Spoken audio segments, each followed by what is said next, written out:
हे mister मालिम is here. इश्क की लास्ट एपिसोड देखने के लिए अगर आपके पास नहीं है 1.5 घंटा तो मैं सिर्फ 5 मिनट के अंदर आप लोगों को एक्सप्लेन करने वाला हूं कि लास्ट एपिसोड में इन लोगों ने आपको क्या दिखाया, कौन कौन से इंटरेस्टिंग सीन थे और कौन कौन से ऐसे सीन जो मुझे लगे बहुत ही ज्यादा फजूल, काफी डिटेल के साथ आज के वीडियो में आप लोगों को बताऊंगा। साथ में भैया आज की जो वीडियो है स्पॉन्सर की है काशिफ फिटनेस ने। दुनिया का सबसे सस्ता फिटनेस सेंटर है। स्क्रीन पे दिए गए व्हाट्सएप नंबर पर राब्ता करके डिटेल जान सकते हैं। और जो नए लोग आए मेरे चैनल पर जल्दी से दबा दें सब्सक्राइब का बटन, पुराने लोग जैसे करते मुझे इंस्टाग्राम पे फॉलो या @मालिम, क्योंकि आपके सभी क्वेश्चंस के आंसर मैं वहां पर करने वाला हूं। वीडियो करते जैसे लगता है हम स्टार्ट कर सकें बहुत इस वीडियो पर रिव्यू। तो चले आगे बढ़ते हैं।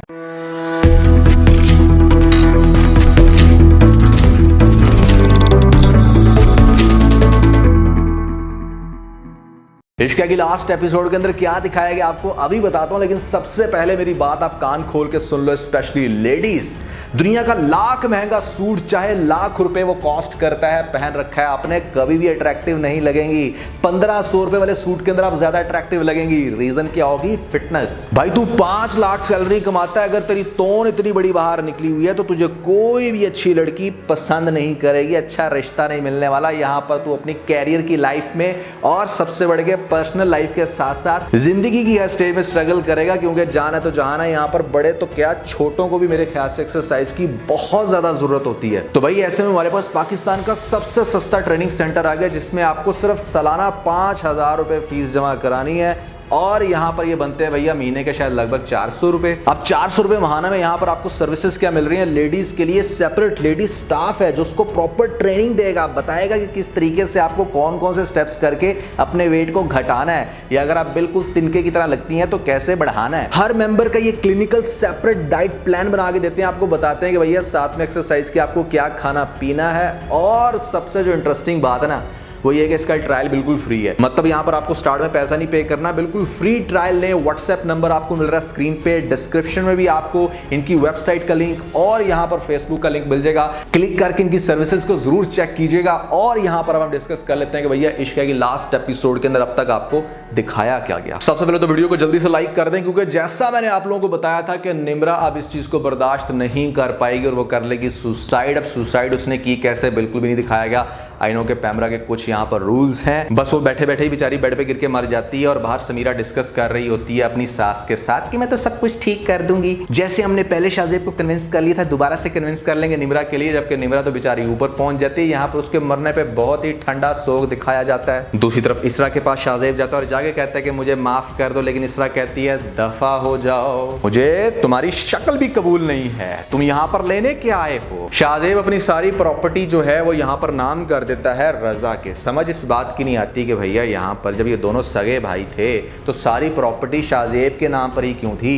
ऐसा वो क्यों लास्ट एपिसोड में कर रहा है कि हाँ मैंने अपनी सारी प्रॉपर्टी तेरे नाम कर दी। और अगर तेरे नाम कर दी मिसाल के तौर पे, तो भैया वो प्रॉपर्टी तूने जहां से अर्न की वहां पर तो मेन चेयर पे अभी भी तू बैठा हुआ है, आज भी तू उसी कंपनी के अंदर काम कर रहा, तो फिर प्रॉपर्टी का वापस करना कैसा हुआ। मैं साथ साथ आपको ना वो पॉइंट भी बताऊंगा जो मुझे काफी हिलेरियस लगे लास्ट एपिसोड के अंदर। इसरा के घर वाले डिसाइड करते हैं कि अब हमने इसरा को बिल्कुल भी प्रेशराइज नहीं करना, वो अपनी जिंदगी में आजाद है, कुछ भी कर सकती है, पढ़ना है पढ़े, शाहजेब को एक्सेप्ट करना है करे, यहाँ पर हमारी तरफ से भाड़ में जाए, नहीं भाड़ में तो खैर नहीं जाए, लेकिन जो भी करना है मतलब हम उसके साथ हैं। अब हम इन कहेंगे क्योंकि लास्ट एपिसोड है ना। अब मुझे इसरा की बॉडी लैंग्वेज समझ नहीं आती कि मतलब इसरा एकदम से इतनी नॉर्मल हो जाती है कि जैसे मतलब उसके साथ तो पास्ट में अभी रिसेंटली कुछ हुआ ही नहीं। मतलब एक इंसान ऐसे कैसे हंसी खुशी खिलखिला रहा है, आराम से यूनिवर्सिटी जा रहा है और अपने हस्बैंड को ऐसे इग्नोर कर रहा है जैसे वो गली का कुत्ता है, मतलब सॉरी गली का लफंगा है। उसको बिल्कुल भी मुंह नहीं लगा रही, चलो ठीक है मुंह नहीं लगाना, लेकिन वो अपनी लाइफ में इतनी खुश कैसे है। कोई इंसान किसी दूसरे को तकलीफ देके खुश कैसे रह सकता है।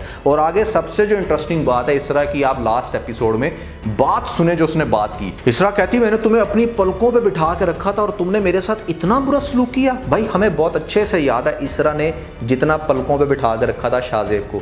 मेरे ख्याल से हमें पूरे ड्रामे के अंदर इसरा को नचाते हुए ही दिखाया गया। शाहजेब को उसने ऐसे भंबीरी की तरह नचाया ना कि मतलब वो जो पहले वक्तों में होता था ना लट्टू, वो जिसके साथ रस्सी बांध के उसको ऐसे करते थे, वो बेचारा घूमता रहता था, ऐसे घुमाया है यहाँ पर इसरा ने शाहजेब को। और वो कह रही है कि मैंने तो तुम्हें अपनी पलकों पे बिठा कर रखा था और तुमने मेरे पे इतनी छोटी सी बात पे शक किया। अरे भाई ये छोटी बात थी, और क्या एक दफा ऐसा हुआ? वो कहती है कि तुमने एक ही दफा में आगे मुझ पे एतबार नहीं किया, बड़े आराम से ग्राउंड बनते हुए दिखाया गया था हमें किस तरह से बार बार वो हारिस से मिल रही थी और बेचारा शाहजेब बार बार उसको इग्नोर कर रहा था, समझा रहा था कि वो ना मिले, लेकिन वो फिर भी कभी उसके साथ कॉफ़ी बनाते हुए पकड़ी जा रही है, कभी उसके साथ डेट मारते हुए पकड़ी जा रही है। फाइनली उसके साथ पकड़ी जाती है जब बंद कमरे के अंदर, तो भैया वो तुम्हारा शौहर है, वो कोई लक्कड़ का नहीं बना हुआ जिसकी कोई फीलिंग्स ना हो, उसकी फीलिंग्स थी और वो फीलिंग्स डेफिनेटली सामने आनी थी। तो इस तरह का ये कहना है कि तुमने मेरी किसी भी बात पे यकीन नहीं किया, तो भैया यकीन कैसे करते जब आंखों से नजर आ रहा था कि तुम उसको चीट कर रही हो। एक मिसअंडरस्टैंडिंग थी और उसको तुम्हें भी एक्सेप्ट करना चाहिए था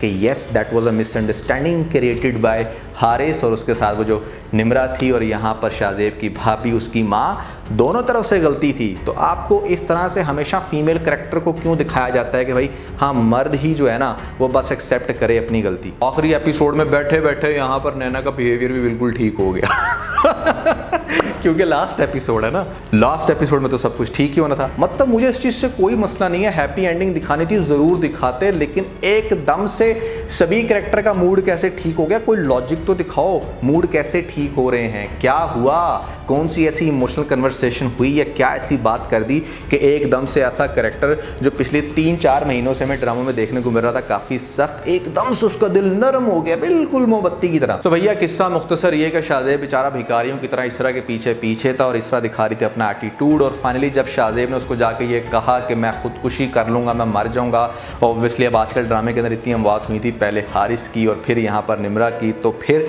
इसरा को ये फिलर आया कि भैया ये बंदा भी जाएगा मेरे हाथ से। एग्जैक्टली वही हुआ जो मैंने आपको बताया था कि ये मरने के लिए जाने लगेगा और पीछे से इसरा बुला लेगी और वो कहेगी कि नहीं तुम मरो ना, मुझे तुम्हारी भी ज़रूरत है, और ऐसे में इन दोनों की बड़े आराम से सुकून से दोबारा से अंडरस्टैंडिंग हो जाएगी। तो ड्रामे के अंदर हुआ वही जो मतलब मैंने आप लोगों को बता दिया था, लेकिन मेरा कहने का मतलब है कि थोड़ा सा इंटरेस्टिंग वे में दिखाया जा सकता था, कुछ आपको लॉजिक दिखानी चाहिए लास्ट एपिसोड में कि कैसे कैरेक्टर्स जो हैं वो हमारे कन्वर्ट हो रहे हैं। और सबसे ज़्यादा गुस्सा मुझे इस बात पे आया कि भैया समीरा का और ख़ास तौर पर शाहजेब की माँ के कैरेक्टर को अच्छे से एक्सपोज होते हुए नहीं दिखाया गया। हाँ ठीक है, उनको रिग्रेट था और उस रिग्रेट के अंदर वो बेचारियाँ रो रही हैं, लेकिन वो कहीं पर भी अपनी गलती को एक्सेप्ट नहीं कर रही कि हाँ हमने गलत किया था, हमने ये ऐसे प्लानिंग की थी शाहजेब को या अपने बेटे को क्लियर करती कि हाँ ये सब कुछ हमारी गलत प्लानिंग की वजह से या हमारे ढीठपन की वजह से ऐसा हुआ। ऐसा एक्सेप्ट करते हुए दोनों कैरेक्टर्स को नहीं दिखाया गया। मतलब इस ड्रामे की राइटर ने ना वैसे तो बहुत अच्छा ड्रामा लिखा है, लेकिन फीमेल्स के राइट को बहुत अच्छे से प्रोटेक्ट किया है। Thumbs up. तो भैया इश्क है कि हैप्पी एंडिंग होगी, यहाँ पर बच्चा भी हो गया शाहजेब का इसरा से, और मज़े की बात यह है कि बच्चा शायद इन लोगों ने किराए पे लिया था, वही बच्चा दिखाया गया। जब इसरा के भाई का बच्चा होता है तो यहाँ पर सेम कपड़े दिखाए जाते हैं उस बच्चे का, ब्लैंकेट, और वही ब्लैंकेट आपको देखने को मिलता है जब शाहजेब का बच्चा होता है। मेरा कहने का मतलब है कि थोड़ी सी वेरिएशन ले आया करो यार। ड्रामे के अंदर मोनोटोनस फीलिंग ओवरऑल बहुत ज़्यादा थी, ड्रामे की स्टोरी इंटरेस्टिंग थी, क्रिस्प थी, ड्रामे की TRP अच्छी इसी वजह से थी कि ट्विस्ट बहुत ज़्यादा थे, लेकिन मोनोटोनस था बहुत ज़्यादा। Same dialogue, same action, same मेरे ख्याल से कैरेक्टर्स के बिहेवियर्स भी थे। बहुत सारे पॉइंट में साथ साथ आप लोगों को नोट करके बताता रहा। ओवरऑल अच्छा ड्रामा था। रेटिंग की बात की जाए फ्रॉम माय एंड तो मेरे ख्याल से 6.7 out of 10 that's going to be rating from my side. लेकिन आप लोगों के एंड से क्या रेटिंग है और कैसी लगी आपको लास्ट एपिसोड, जरूर बताइएगा नीचे में जो कमेंट सेक्शन में। तो आज के बस इतने। अगर आपको वीडियो के अंदर कोई एक पॉइंट मिल तो आप वीडियो को लाइक जरूर कीजिएगा और अपने दोस्तों के साथ ज्यादा से ज्यादा वीडियो को शेयर करने की कोशिश करें, स्पेशली उन दोस्तों के साथ जो पाकिस्तानी ड्रामास के बहुत बड़े फैन है। वीडियो चलेगी तो सब्सक्राइब बटन के ऊपर जरूर क्लिक कीजिएगा और कमेंट सेक्शन में मुझे अपना फीडबैक देना मत भूलिएगा। और ये सारे काम करने के बाद आप बेल को प्रेस कर लीजिएगा ताकि लेटेस्ट अपडेट आपको सबसे पहले मिल सके। इसके साथ में बहुत सारा ख्याल रखें, stay motivated and God bless you.